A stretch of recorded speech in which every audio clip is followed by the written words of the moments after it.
Channel UPSC live 23। Guys आज एक ऐसे टॉपिक पे हम बात करेंगे कि जो हमारे यूपीएससी यूपीएफओ का जो एग्ज़ाम है 2 जुलाई को होने वाला है, तो किस तरीके से कहाँ से क्वेश्चन आते हैं, कहाँ से बैकग्राउंड क्या है उसका, उसकी थीम क्या है, बुकलिस्ट कहाँ से लिया जाए, सोर्सेज कहाँ से लिया जाए, जो मैंने बात की सब्सक्राइब करिए। सबसे पहले तो आपको मैं बता दूं कि जो वैकेंसी है वो वैकेंसी है 418 vacancy of post of information officer, account officer in the employees provident fund organisation. तो जो ये होता है मतलब जो एकदम बिल्कुल जिस पे काम करता है वो होता है कि स्पेशली जो पीएफ कटते हैं कंपनी में, कंपनी पे वर्क करना होता है। अब बहुत लोग नहीं जानते होंगे कि यूपीएससी का जो ईपीएफओ है वो एग्जाम किस बेस पे होता है। बेस तो आपको बताऊंगा ही, लेकिन इसमें वर्क क्या करना होता है, वर्क आपको जो करना होता है वो आपके लिए स्पेशली जो आपको वर्क करना होता है वो कंपनी के जो पीएफ होते हैं उसको लेके, और कंपनी से जो ऑडिट करना होता है उसको आपके स्पेशली आपका काम वही होता है। तो बहुत अच्छी, बहुत प्रेस्टिजियस जॉब है, लेवल 8 की और लेवल 10 की जॉब है। करीब यानी आप कह सकते हैं यूपी पीसीएस के लेवल की जॉब है, एसडीएम नायब तहसीलदार लेवल की जॉब है। और इसमें आपको बंगला, गाड़ी सब कुछ मिलता है, रहने के लिए, खाने के लिए, मतलब सब कुछ फ्री ऑफ कॉस्ट है। और आपको हम बता दें कि आपका जो सिलेबस होगा वो सिलेबस कितना होगा। हाँ, एक चीज़ और, इसका हेडक्वार्टर जो होगा वो आपका नई दिल्ली में होगा।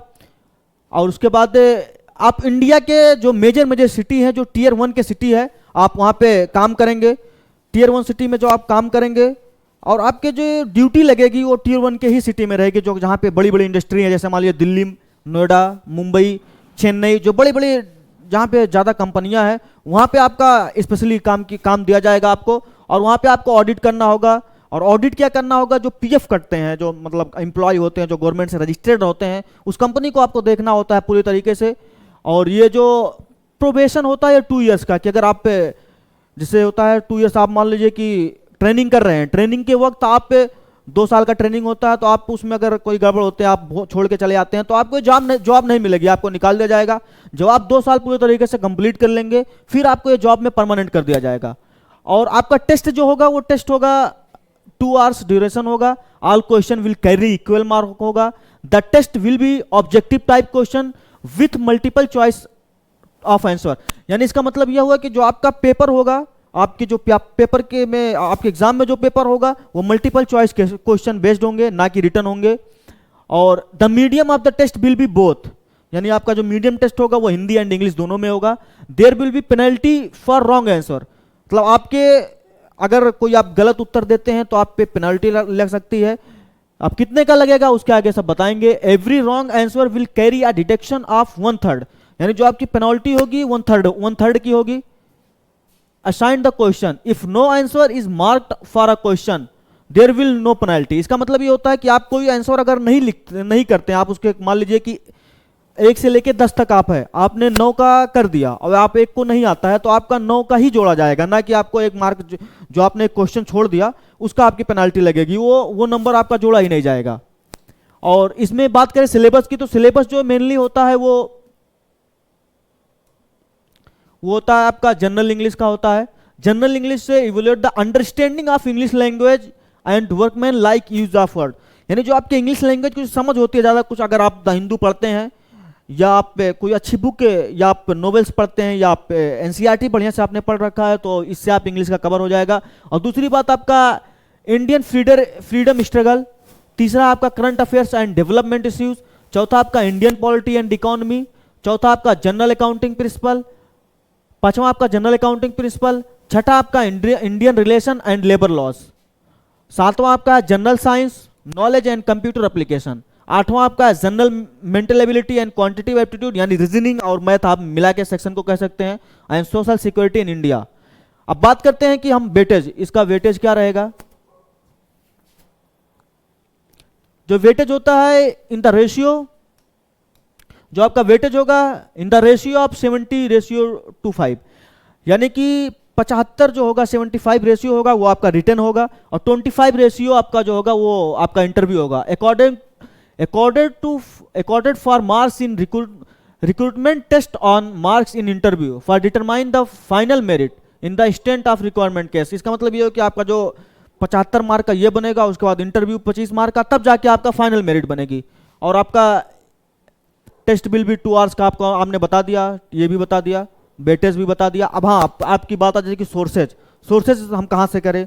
सोर्सेज हमारे लिए जैसे एक होता है कि एक ही जगह से हमें सब कुछ मिल जाए। आप हिस्ट्री, ज्योग्राफी, जैसे ये labour laws, industrial laws, general, computer, auditing, insurance in India, ये कहाँ से पढ़ा जाए। तो ये आपको देता है बेस्ट सेलर बुक के केबीसी नैनो पब्लिकेशन। बहुत ही अच्छी बुक है, बहुत ही शानदार बुक है, आप इसको देख सकते हैं। इसमें आपका industrial relation, labour laws in India, codification of labour laws, insurance in India, social security in India, general accounting principle, auditing and computer. और इसके साथ में जो आपके सबसे बड़ी खासियत मिलती है, ये तो आपके कवर ही होते हैं, और जो दूसरी सबसे बड़ी खासियत होती है वो आपके प्रीवियस ईयर क्वेश्चन पेपर मिलते हैं एमसीक्यू बेस्ड पे। वो दो हैं 2004, 2012, 2015, 2017 एंड 2021। ये आपको देती है केबीसी नैनो पब्लिकेशन, आप इसको देख सकते हैं। और ये बुक आपको मिलेगी कहाँ से, आप kumarbookcenter.com डाल सकते हैं, वहाँ पे आपको पूरी बुक लिस्ट, आपको जो जहाँ से जैसी बुक चाहिए आपको मिल जाएगा। उसके बाद आप अमेजन पे देख सकते हैं, बेस्ट सेलर बुक है। अब अगर आपने प्रीवियस ईयर पेपर कर लिया, उसके बाद आप सोचते हैं मॉडल पेपर हम कहाँ से करें, तो इसके लिए 25 model paper KBC nano publication वालों ने तैयार किया है। तो इसका जो है 15 मॉडल पेपर जो होगा आपका ईपीएफओ पे होगा, एंड एपीएफसी पे आपका होगा 10 मॉडल पेपर। इसके बाद आपकी आती है बात की, जैसे आपको वो पढ़ना है, जीएस पढ़ना है, तो जीएस में आप ये देख सकते हैं, इनकी बुक एनसीईआरटी सार संग्रह दे सकते हैं केबीसी नैनो की। उसके बाद आपको मतलब आपके आल बुक, आपके जितने आप यूपीएससी की तैयारी करते हैं, एसएससी की तैयारी करते हैं, आप स्टेट पीसीएस की तैयारी करते हैं, आप बीपीएससी की तैयारी करते हैं, बीपीएससी के लिए तो भाई काफ़ी फेमस है करंट अफेयर इनका केबीसी नैनो का। उसके बाद आते हैं कि उत्तर प्रदेश, हाँ अभी जो यानी कि 14 मई को जो पेपर होने वाला है Uttar Pradesh public service commission का, उस पर आप देख सकते हैं कि ये उत्तर प्रदेश इनकी करंट अफेयर वार्षिकी आ गई है, इंग्लिश एंड हिंदी दोनों में। इसकी प्राइस 180 है, आप जाके विजिट कर सकते हैं अमेजन पे भी। अगर आपको घर से भी मंगवाना है, आप हमारा जो यूट्यूब चैनल है उसके डिस्क्रिप्शन में आपको लिंक दे दिया जाएगा, आप वहाँ से आप मंगवा सकते हैं। और अगर हमारा रेफरेंस देंगे तो आपको 10% जो है आपको डिस्काउंट मिलेगा। तो मैं बता दूं कि बहुत ही अच्छी जॉब है, आप इसको एक अपने यानी मैं बताऊं कितना आपको बताया था कि 2004 में आया था, देखिए कितने सालों बाद जो ये आया है वैकेंसी।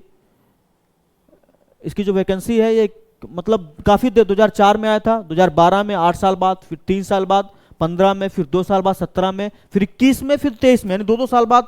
बहुत ही प्रेस्टिजियस जॉब है। आप यहाँ पे आपको रहने का मिलेगा, खाने का मिलेगा, घर मिलेगा, गाड़ी मिलेगी, बंगला मिलेगा, सब कुछ मिलेगा। तो आप मोटिवेशन के लिए कोट आप सुनिए कि स्वामी विवेकानंद कहते हैं कि all the power is with in you, you can do anything and everything, believe in that, stand up and express the divinity with in you. यानी कि आप जुड़े रहिए, आप अपने संघर्ष के, आपकी शक्ति जो है आपके हाथों में है, एकदम बिल्कुल शिद्दत से लग जाइए। यानी कहा गया है कि मेहनत करने वालों को कभी हार नहीं होती, और जो मेहनत करेगा वही पाएगा, जो मेहनत करेगा वही पाएगा। ये नहीं है कि आप घूमते रहिए, टहलते रहिए, आप खूब मेहनत से पढ़िए। और 14 तारीख का पेपर है यूपीएससी का, उस पर भी फोकस करिए, और 2 जुलाई का पेपर है ईपीएफओ का, उस पर भी फोकस करिए, और 28 तारीख का भी एक यूपीएससी सीएससी का है, उस पर भी करिए। आपका टारगेट है, जो आपका लक्ष्य है, बिल्कुल आपके निशाने पे होना चाहिए। आप अगर एकदम मेहनत से लगते हैं, अगर यहाँ आप दिल्ली आए रहने के लिए, आप घर से तैयारी करते हैं, तो आपको माँ बाप ने भेजा है, तो अपने माँ बाप के सपनों को एकदम उजागर करिए, और अपने माँ बाप के सपने को टूटने मत दीजिए। लोगों को लगे कि हाँ आपका बेटा गया है, आपके बेटे ने नाम किया है, कुछ काम किया है, इस पे आप बिल्कुल पूरे तरीके से अपने माँ बाप के सपनों पे खड़े उतरिए।